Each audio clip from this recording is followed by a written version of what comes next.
Zomriem ako strašne bohatý dôchodca. A to nechcem.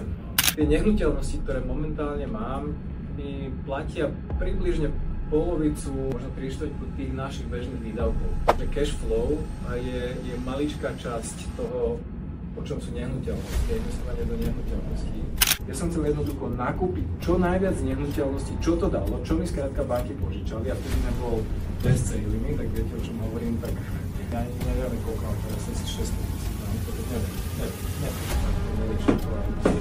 Ani 28 nehnuteľností vám nepomôže k tomu, aby ste boli spokojnejší, ak máte na pár tieto tri veci.